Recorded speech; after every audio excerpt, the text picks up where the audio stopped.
ऋषभ भगवान के पुत्र, इनका नाम है भरत।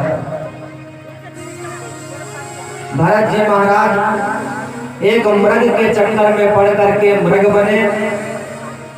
भरत जी का जन्म ये कहता है कि माया मोह बहुत अधिक नहीं करना चाहिए, इतना जब जरूर भगवान का करना चाहिए कि मरते समय भगवान का स्मरण हो जाए, क्योंकि अंत यामति सागति, अंत में आपको जो मन में आ जाएगा, जो नाम आ जाएगा वही भरना पड़ेगा। एक मृगा के संगते भरत धरी मृग देह, और तुलसी उनकी कौन गति, जो घर घर करत स्नेह। एक मृग के चक्कर में पड़ करके भरत जी महाराज को मृग बनना पड़ा, हिरण बनना पड़ा।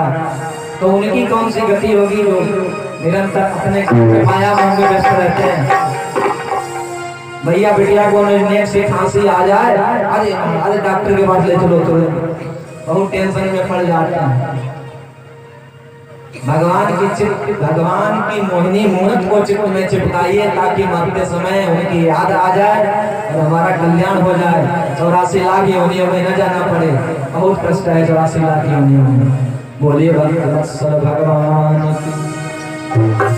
अब हम कर करुणा नर देही, और देतई सब नहीं। भगवान ने ये करुणा करके मनुष्य का शरीर दे दिया है, इसलिए भगवान का नाम अवश्य सुमिरन करना चाहिए। बोले बाके बिहारी लाल की। सुखदेव महाप्रभु ने दीपों का वर्णन किया, भूमंडल का वर्णन किया और नरकों का वर्णन किया। बहुत से नरक हैं, तामेश्वर, अंध तामेश्वर, कुंभी, पाक, गौरव आदि बहुत से नरक हैं। पृथ्वी से 99,000 योजन दूर नीचे नरक का स्थान बनाया गया है, उसमें नरकों का वर्णन किया है सुखदेव महाप्रभु ने। सुखदेव महाप्रभु कहते हैं, जो प्राणी पराई संपदा का हरण कर लेता है, परस्ती का हरण कर लेता है, पर बच्चों का हरण कर लेता है, उसे तामिश्र नरक में डाला जाता है। ये तामिश्र नरक क्या होता है? वो नरक ऐसा होता है कि तांबे के समान लाल लाल तपाई हुई भूमि होती है, उस पर मनुष्य को खूब रखना पड़ता है। मरने के बाद एक अंगूठे भर का शरीर मिलता है हमें अपने कर्मों का फल भोगने के लिए। अब वो जब उस पर घसीटते हुए यमराज के दूत ले जाते हैं, तो व्यक्ति को बहुत पीड़ा होती है। जो लोग मांस को पका करके खा जाते हैं, उन्हें गरम गरम तेल में डाला जाता है कुंभी पाक नरक में, खौला दिया जाता है, बिल्कुल पकौड़े के जैसे फूल जाते हैं। जितनी पीड़ा थोड़ा सा हाथ जल जाने से होती है, उतनी पीड़ा बना होती है। उनको ऐसा नरक भोगना पड़ता है। भयंकर नरकों का वर्णन किया महाराज सुखदेव महाप्रभु ने। जो घर में आए हुए अतिथियों को क्रोध की नजर से देखता है, घृणा की नजर से देखता है, वह वज्रतुंड नरक में डाला जाता है। वो नरक कैसा है? वहां पर गीध उसकी आंखें निकाल करके नोच करके खाते हैं, और जब तक उसका वह कर्म नष्ट नहीं हो जाता, पाप नष्ट नहीं हो जाता, तब तक दोबारा शरीर बनता है, दोबारा गीध आंखें निकालते हैं, उतनी ही पीड़ा होती है। ऐसे भयानक नरक, अनेक नरक, जैसा कर्म, जैसा बुरा कर्म वैसे बुरे नरक बनाए हैं। परीक्षित जी घबरा गए, महाराज इन नरकों से बचने का कोई उपाय है? सुखदेव महाप्रभु कहते हैं उपाय है। क्या उपाय है? सुखदेव महाप्रभु कहते हैं, कपड़ा जब गंदा हो जाता है तो उसे धोने के लिए तमाम सामग्रियां हैं, साबुन है, सर्फ है, अनेक। तो ये जो मन का मैल है, ये जो प्राणी बहुत गंदा हो जाए पाप करते करते, तो इसे धोने के लिए एक साबुन है। कौन सा साबुन है? तो एक साधक ने बड़ा सुंदर गाया, राम नाम के साबुन से जो मन का मैल छुड़ाएगा, सुंदर मन के दर्पण में वो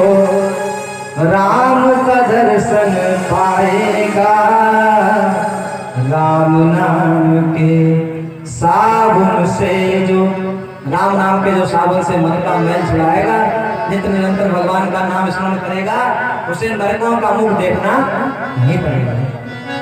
बोलिए भक्तवत्सल भगवान की जय हो। तो परीक्षित जी महाराज ने कहा, किसी ने राम नाम के साबुन से, भगवान के नाम से साबुन से अपने को धोया है, कोई पापी ऐसा हुआ है जिसने बहुत पाप किया हो और भगवान का नाम लिया हो, नरक में न जाना पड़ा हो। तो सुखदेव महाप्रभु कहते हैं, हाँ अब हम तुम्हें उस पापी की कथा सुनाएंगे। बोलिए भक्तवत्सल भगवान की जय हो।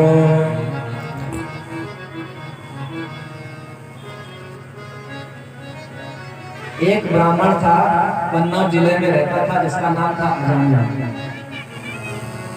अजामिल बहुत बड़ा विद्वान था, नित्य निरंतर अपना कर्म करता था, भगवान का भजन करता था, बहुत बड़ा विद्वान था। लेकिन एक बार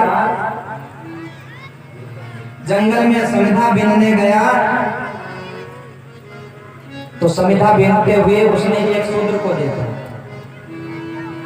वह वैश्या के साथ रमण कर रहा था, तो वैश्या के साथ जब उसे देखा तो वैश्या में मोहित हो गया।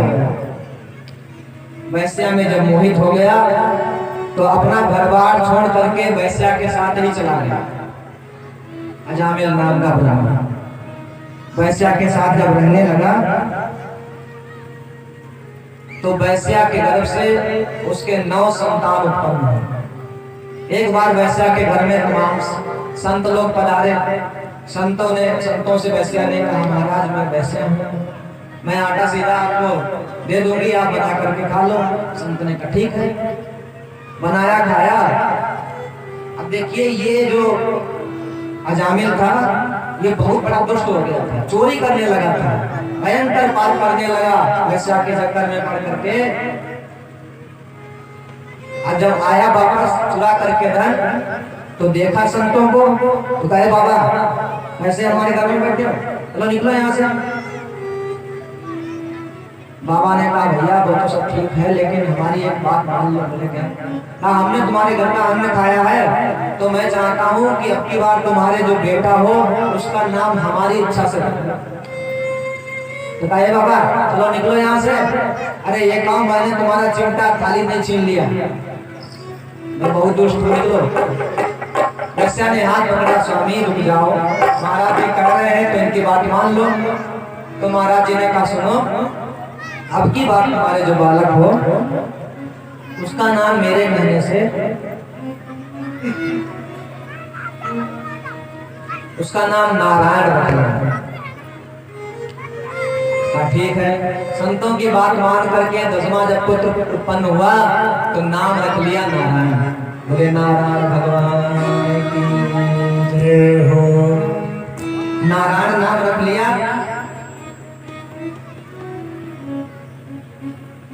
अब इतना पाप करता था कि अंत में यमराज के दूत उसे लेने आए। यमराज के, देखिए छोटे बेटे से बहुत प्रेम करता था, तो यमराज के जब काले काले दूत मारने लगे, प्राण निकालने लगे, तो चिल्लाने लगा बेटा नारायण बचाओ, अरे नारायण मेरी रक्षा करो, अरे नारायण बचाओ। तो जब नारायण नारायण नाम लिया तो भगवान के 4 चमकीले चमकीले दूत आए, तो यमराज के दूतों से 2-2 हाथ मारने लगे, लगाने लगे। यमराज के दूत बोले भैया काहे हमें क्यों मार रहे हो? अरे बोले इसने मेरे प्रभु का नाम लिया है, अब ये तुम्हारे यमलोक में नहीं जाएगा, ये हमारे प्रभु के लोक में जाएगा, वैकुंठ में जाएगा। यमराज के दूतों ने कहा सुनो, इसने तुम्हारे प्रभु का नाम नहीं लिया, ये तो अपने बेटे को पुकार रहा है। तो भगवान के दूतों ने कहा भले बेटे का नाम लिया, लेकिन नाम तो मेरे प्रभु का है। भगवान का नाम चाहे जैसे लो।